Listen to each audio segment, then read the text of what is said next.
Et on va accueillir Nicolas Moreno, donc consultant pour l'IDAT, un institut qui accompagne les entreprises et les collectivités territoriales qui souhaitent notamment faire face aux zones blanches en matière de réseau mobile. Donc c'est l'occasion d'en parler. Il existe peut-être des solutions.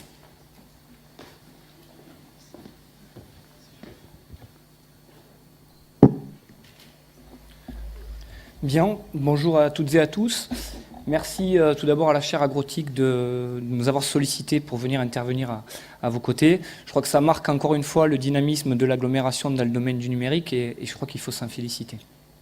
Alors, on m'a demandé de réfléchir à la question suivante. Quelles innovations technologiques, politiques ou de services pour répondre aux problématiques des zones blanches? Ça va bien, je pense, en continuité de l'intervention d'Orange juste en amont. Donc je vais tenter évidemment de répondre à cette question-là. Peut-être, avant de vous livrer des éléments de réponse, quelques données de cadrage importantes quand on parle d'Internet mobile, notamment en France. Donc l'Internet mobile en France, c'est 73 millions de cartes SIM en service, dont 62 millions uniquement sur les forfaits et les abonnements. Donc une grande majorité des cartes SIM sont commercialisées sous la forme de forfaits et d'abonnements, le reste étant composé essentiellement de formules prépayées.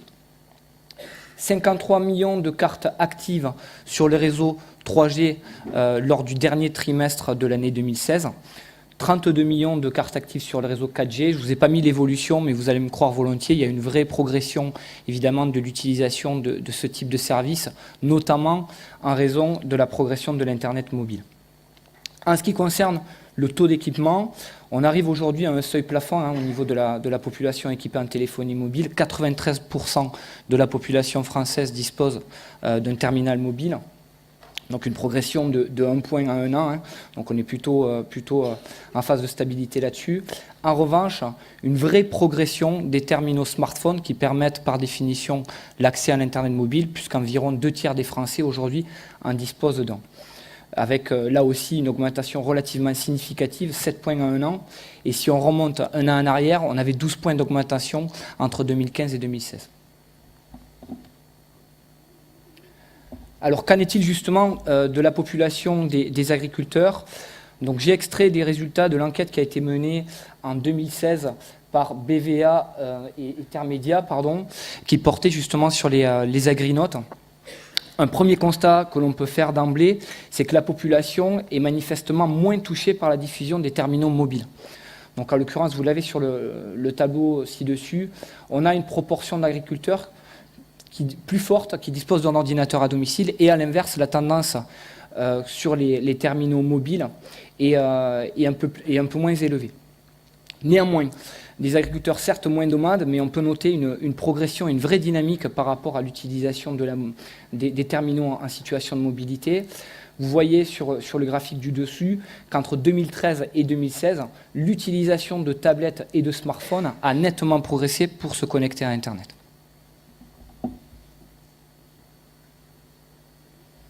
En ce qui concerne les usages, alors je vais volontairement passer assez vite parce que je crois que la personne qui va suivre va insister là-dessus, mais notez néanmoins qu'il y a des usages aujourd'hui qui sont véritablement plébiscités par la population des agriculteurs.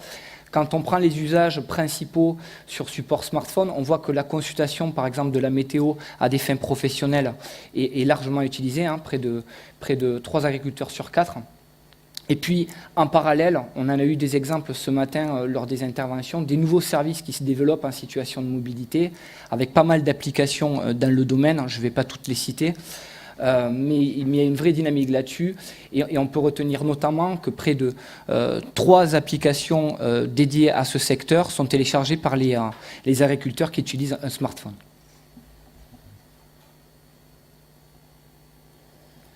Alors justement, quel est l'état aujourd'hui de la couverture mobile en France? Peut-être d'ores et déjà des données de cadrage. Véritablement, on parle d'Internet mobile, en tout cas c'est ce qu'on retient, à partir du moment où on a accès à un réseau 3G et 4G. 2G, il y a certes de la data qui passe, mais les niveaux sont tels que la navigation serait trop fastidieuse, et donc on ne la considère pas dans l'Internet mobile. En ce qui concerne justement la présence des zones blanches, vous voyez que l'état de la couverture 3G, sur le second tableau, est relativement exhaustive en France.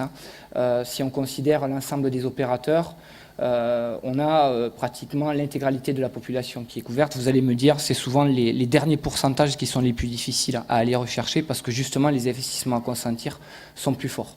Et donc par conséquent, c'est souvent évidemment les personnes qui sont situées dans les zones rurales. En ce qui concerne la 4G, un niveau là aussi relativement important, pour compléter ce qui a été dit précédemment, l'obligation des opérateurs qui ont acheté une licence 4G se situe à 60% de la population couverte.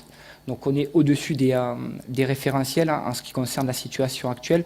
J'oublie de préciser que c'était pour octobre 2019, on est plutôt à l'avance là-dessus.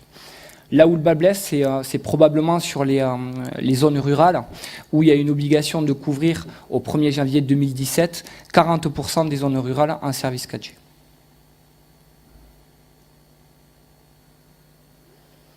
Alors qu'en est-il justement de la population agricole ?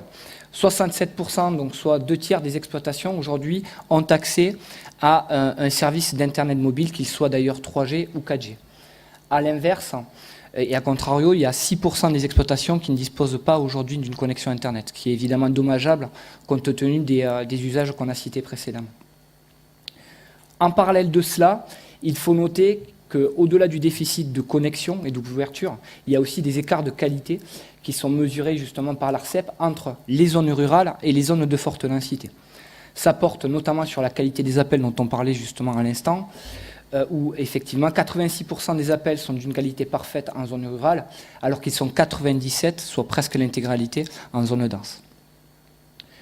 Constat dans la même logique concernant les débits qui sont mesurés avec un terminal 4G, en moyenne 6 mégas en zone rurale contre 30 mégas en zone dense.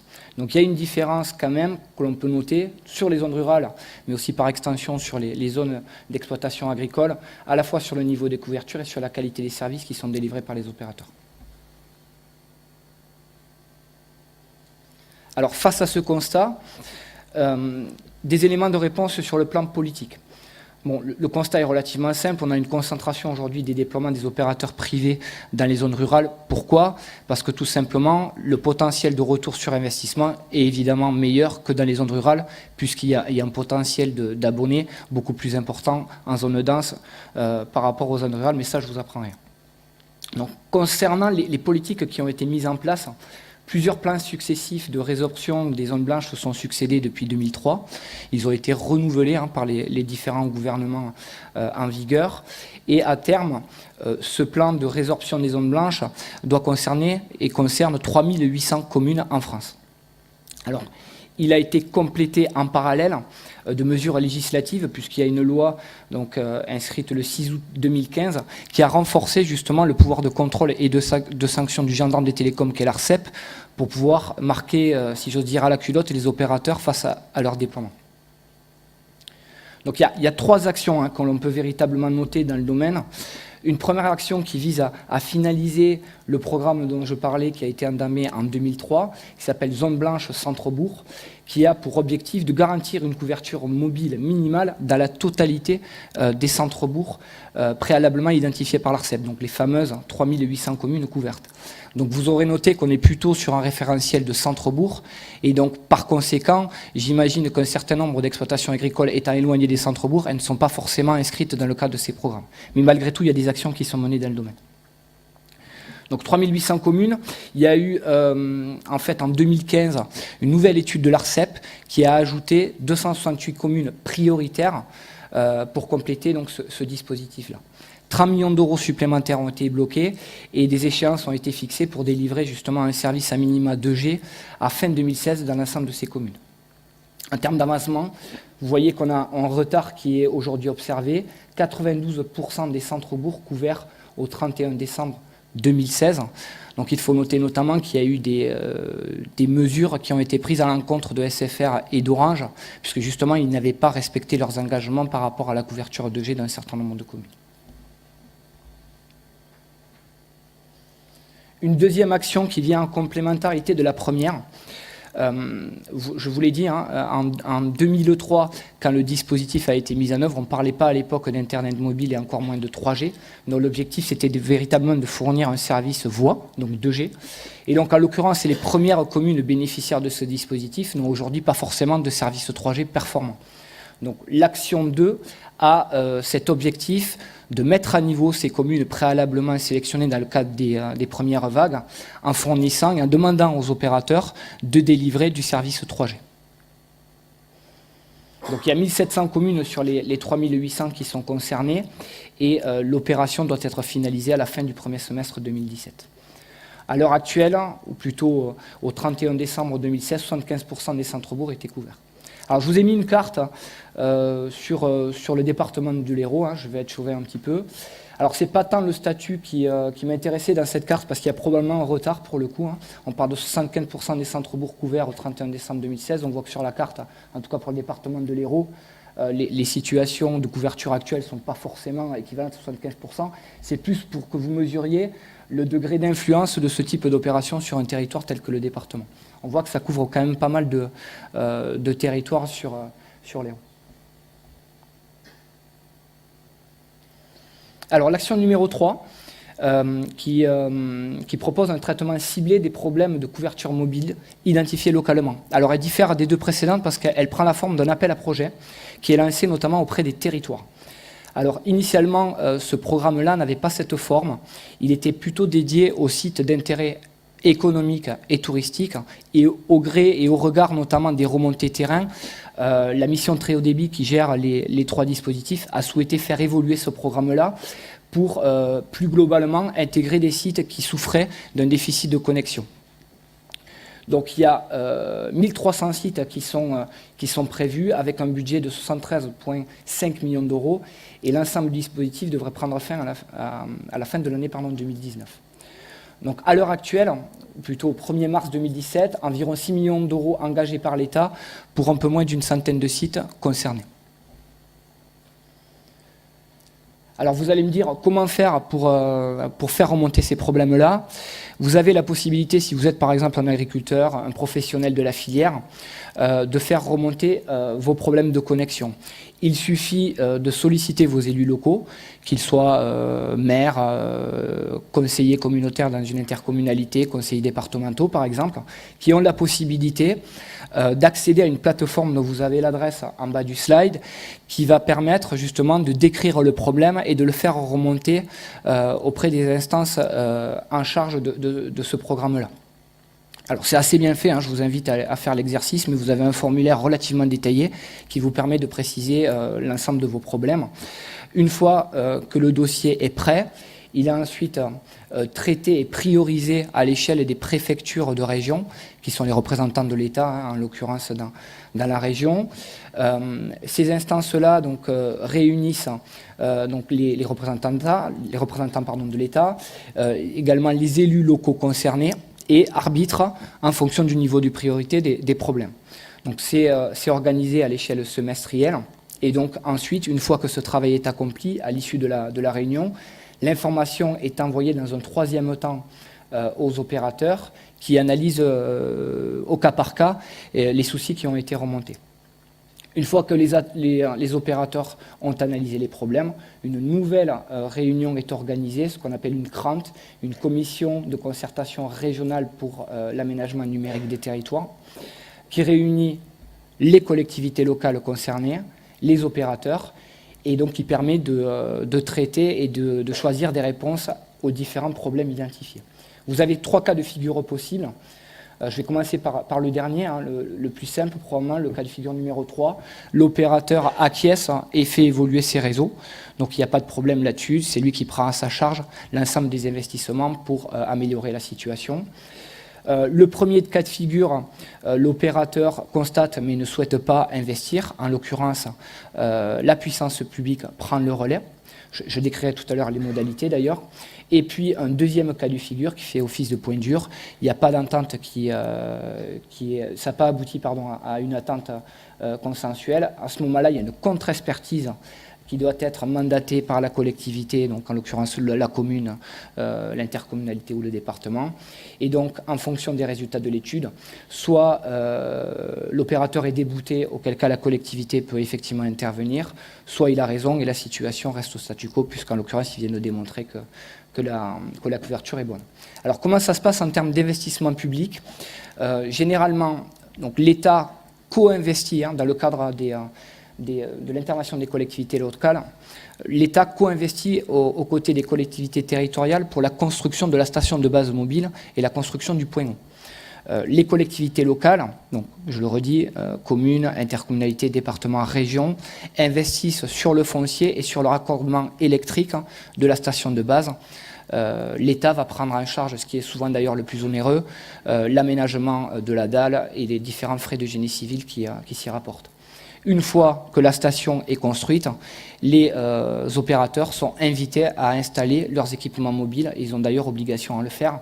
Simplement, il y a une particularité, c'est que tous ne vont pas le faire, évidemment, pour éviter les redondances en termes d'investissement. Il y a simplement un opérateur investisseur qui est désigné pour chaque point haut. C'est lui qui va installer l'équipement actif et ensuite commercialiser le service auprès des autres opérateurs de service, en l'occurrence les 3 restants, qui pourront proposer leurs offres commerciales aux usagers. Alors, en complément, on l'a évoqué tout à l'heure, mais donc il y a des programmes dédiés aux zones blanches mobiles. Il y a aussi un programme national de grande envergure qui est le plan France Très Haut Débit, qui est plutôt orienté sur les réseaux fixes. L'objectif, c'est de déployer massivement la technologie FTTH, donc fibre jusqu'à l'abonné. 80% de la population devrait être adressée d'ici 2022. Et en parallèle, évidemment, pour les 20% restants, des solutions de montée en débit sont envisagées. Alors, les solutions de montée en débit, c'est souvent l'amélioration du débit ADSL, en opticalisant notamment la partie amont du sous-répartiteur téléphonique. Voilà. Alors c'est important, pourquoi ? Parce qu'en parallèle de ces opérations sur, on va dire, la desserte finale des usagers, il y a généralement des réseaux optiques, des réseaux de collecte optique qui sont mis en œuvre à l'échelle des départements et qui permettent mécaniquement de rapprocher ces réseaux-là des stations de base mobiles. Et donc il y a un effet de bonification évidemment sur les réseaux mobiles et sur le signal qui est fourni aux usagers. Donc vous voyez sur la carte, je vous ai mis l'avancée du programme à l'échelle nationale, notamment en rouge les départements qui ont un projet déjà bien avancé, voire financé. Donc ce sont des investissements publics. Les réseaux seront exploités sous la tutelle des organismes publics et tout cela se fait évidemment en complémentarité des opérateurs. Alors, ce sont des éléments de réponse sur les politiques. En l'occurrence, je suis plus familiarisé avec cela parce que c'est en l'occurrence mon job. Sur la partie technologique, je vais volontairement passer vite parce que je crois que ça a été bien présenté par nos amis d'Orange tout à l'heure. Mais effectivement, sur le plan des alternatives technologiques, on peut évidemment citer les réseaux de bas débit. Je vous ai mis un graphe notamment sur la progression des objets connectés d'ici 2025 dans le domaine de l'agriculture. On voit que la progression est véritablement très significative et les réseaux bas débit, selon nos estimations, vont jouer un rôle croissant dans le raccordement des objets connectés dans le domaine. Sur les réseaux bas débit, en gros, les points positifs, les points négatifs, ce qu'on peut retenir sur les points positifs, c'est que la couverture du territoire est probablement mieux développée. Vous avez la carte du réseau Sigfox. Alors je dis tout de suite, c'est probablement une carte d'ailleurs optimiste parce que c'est basé sur le déclaratif de Sigfox et pas forcément sur un organisme objectif là-dessus. L'ARCEP ne fait pas d'études pour l'heure sur la partie bas débit. Mais donc, à l'occurrence, on peut le penser, une couverture quand même meilleure que celle du mobile. Des portées sur les stations de base qui peuvent aller, selon les protocoles, jusqu'à 40 km de distance. Des coûts de déploiement, par conséquent, beaucoup plus abordables que pour le mobile. Et ce qu'il faut souligner aussi, c'est une faible consommation électrique. Les points négatifs, c'est qu'on est quand même sur des usages relativement limités en termes de consommation de données par rapport aux faibles volumes qui sont notamment permis en termes de communication. Et des communications plutôt centrées sur l'upload et pas forcément le download. Quelques perspectives technologiques, là aussi, je passe relativement vite parce que mon prédécesseur a déjà présenté ce type de situation. Je dirais quand même un mot sur la 4G fixe qui peut être une alternative intéressante sur les territoires ruraux. Comme son nom l'indique, cette technologie va être basée sur la 4G, mais va pouvoir proposer via des modems qui seront installés au domicile des personnes de délivrer des services triple play comparables à ce qu'on peut avoir avec de la DSL ou de la fibre dans les zones de plus forte densité. Voilà, l'intérêt, c'est qu'on va pouvoir déployer probablement un peu plus vite et à des coûts amoindris, puisqu'il n'y a pas les coûts inhérents de génie civil qui sont, par exemple, comptabilisés dans la construction des réseaux de fibre optique. Donc il y a une expérimentation en cours au niveau du département de Haute-et-Garonne sur ce domaine-là. Oui, dernier élément sur la 5G, mais j'épilogue pas là non plus, effectivement, à partir de 2020, des expérimentations au JO. Et puis, malgré tout, un budget à l'échelle de l'Union européenne qui est relativement conséquent, 500 milliards d'euros d'investissement nécessaires pour mettre à niveau les réseaux, dont 155 milliards de fonds publics. Je termine par quelques mots sur l'IDAT. Donc on vient de fêter justement cette année notre 40e année d'existence. Nous sommes un cabinet de conseil qui est basé dans le nord de Montpellier, à Clapiers très exactement. Et nous avons 4 domaines d'expertise principaux que sont les télécoms, les médias et l'audiovisuel, l'innovation et puis les territoires intelligents. Et nous délivrons 3 types de services principaux, de la prestation de conseil, ce qui nous amène à travailler pas mal avec des grands comptes dans le domaine et beaucoup de collectivités, ce qui est d'ailleurs mon cas. Des publications que nous émettons chaque année. Nous avons un observatoire justement sur la question du déploiement du FTTH par exemple. Et puis enfin, nous organisons chaque année à Montpellier un événement international qui s'appelle le DigiWorld Summit qui réunit environ 2000 personnes chaque année et qui aura lieu qui a généralement lieu durant la 3e semaine de novembre. Vous êtes tout à fait invités à ces événements-là. Voilà, merci pour votre attention. Nicolas Morneau, on vous applaudit. Merci beaucoup.